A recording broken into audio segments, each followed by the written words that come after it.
Эфирда Татарстанның көньяк-көнчыгыш хәбәрләре. Студияда Гүлназ Гизатуллина, исәмсез бүгенге программада. Хезмәт алдынгылары парады, от чабышлары һәм батырлар арасында бил алыш, Әлмәттә Сабан туе ничек билгеләп уздылар. Машина балалар уенчыгы түгел, юллардагы шаккаткыч вакыйгалар һәм ЮХИДИ хезмәткәрләре кисәтүләре.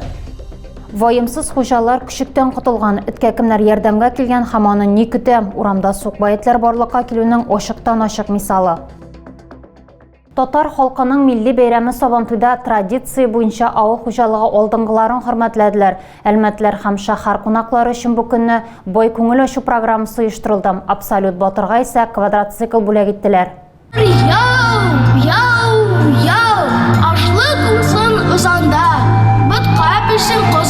Бәйрәм иртәсендә мәйдан тирәли трибунларда алма төшәр урында юк. Хөрмәтле кунаклар арасында якташыбыз Татарстан Республикасы Дәүләт Советы рәисе Фәрит Мөхәммәтшин дә бар. Әлмәтләрне һәм шәһәр кунакларын район башлыгы Тимур Нагуманов котлады.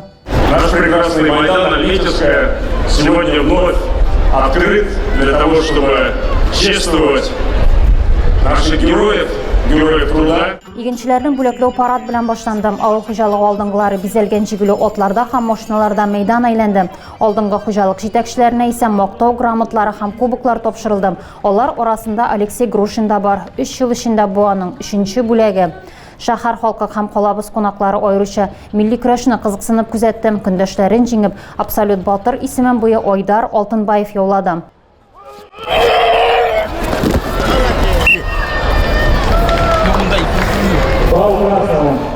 Абсолют батыр лайыклы бүләкләргә тәкә һәм квадроциклга лайык булды. Бәйрәм кунаклары өчен бу көнне киң күңел ачу программасы әзерләнгән иде. Ипподромда исә традицион от чабышлары узды. Леногорск районындагы Сабан туйда атларда аударыш ярышлары узды. Әлеге борынгы традицияне Татарстанда танылган татар атлары үрчетүче Фәрит Нәбиуллин тәкъдим итә. Ярышлар инде 3нче тапкыр уздырыла. Быел 6 егет көрәште. Аударыш борынгы төрки уен саналам. Ярышлар диаметры 40 метр тәшкил иткән түгәрәк эчендә уза. Ике җайдак бер-берсен аттан тартып шөргә тиеш, көндәшнең билбавына гына тотынырга рөхсәт ителә. Ә менә атларга кагылырга ярамый. Гади кагыйдәләргә карамастан, бу спорт түре катнашучылардан махсус әзерлек таләп итә. Ярышларда татар тукымлы атлар катнашты. Аларны Леногорск районында фермер Фәрит Нәбиуллин үрчетә. 19 елда ул аударыш буенча беренче чемпионат оештыра. Узган ел атлардагы көрәш Сабантуй программасына милли ярыш буларак кертелә.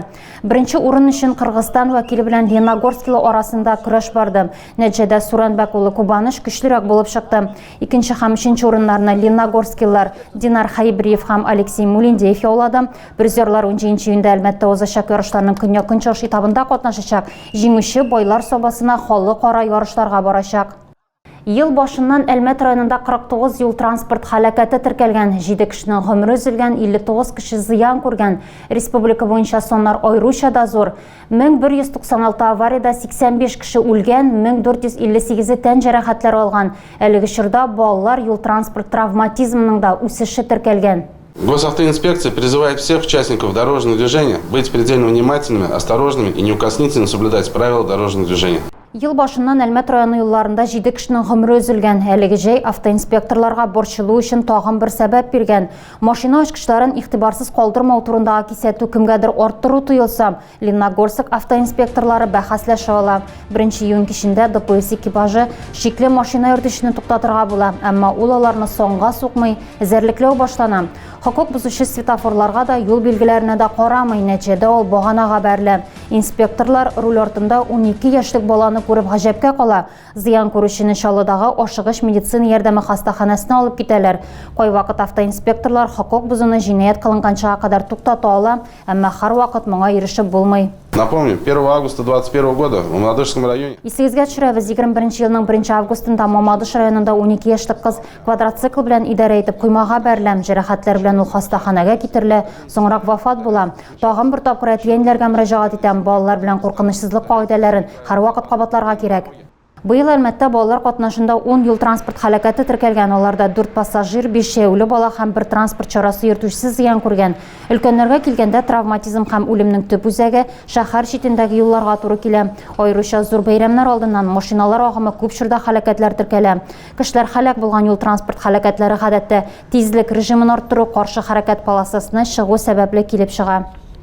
Дәүләт автоинспекциясының теркәү имтихан бүлеге дәүләт хезмәтләре порталы аша дәүләт органнарына мөрәҗәгать итүнең отышлы булуын искә төшерә. Беренче тапкыр машина йөртү таныклыгы алу, аны алыштыру, транспортны исәпкә алу һәм исәптән төшерү буларның барысына да чиратта вакыт сарыф итмәү өчен онлайн язылырга мөмкин. Әлмәт бүлеге хезмәткәрләре күзәтүләре буенча гражданнар күпчелек атна башында яки атна ахырында мөрәҗәгать итә.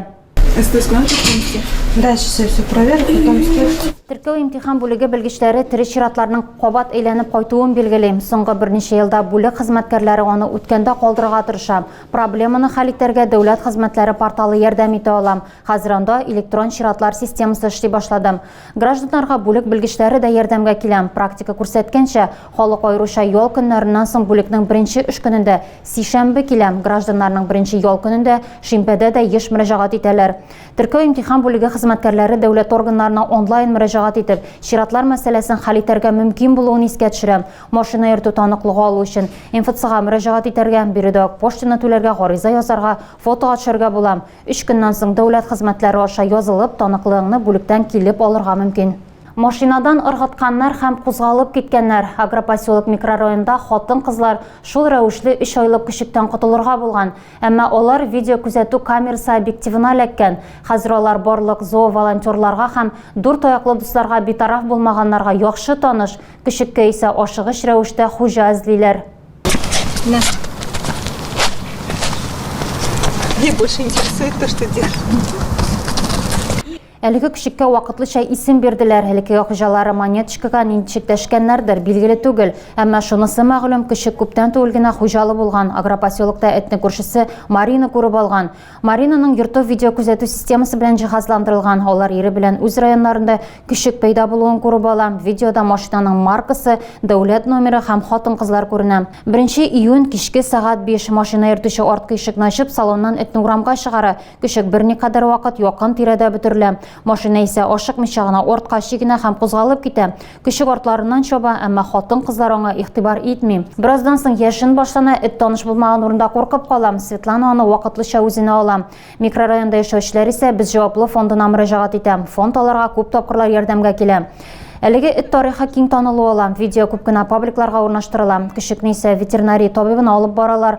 Аңа 3 ай балалар белән уйнарга ярата. Шуңа да волонтерлар аның балалы гаиләдә яшәвен һәм аның белән уйнап туюларын фаразлый.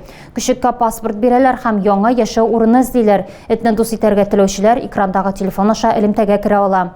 Әлмәттә хайваннарга карата мәрхәмәтсезлек очракларын тикшерү дәлилләр җитмәү сәбәпле уңышсыз тамамлана. Волонтерлар бу юлы гаеплеләр җаваплылыктан кача алмас дип ышана. Җәйге яллар күңелле дә, файдалы да уза. Нәнизәйлеләр июнь башыннан йолдызлык лагерында да ял итә. Быел биредә 4 смена эшләячәк. Шуларның берсе махсус юнәлештә спортчыларны да кабул итәчәк. Сменаларның һәрберсе 21 көнне үз ишенә ала. Лагерь балаларны нинди үзгәрешләр белән каршы алган? Һадилә Бурханова дәвам итә.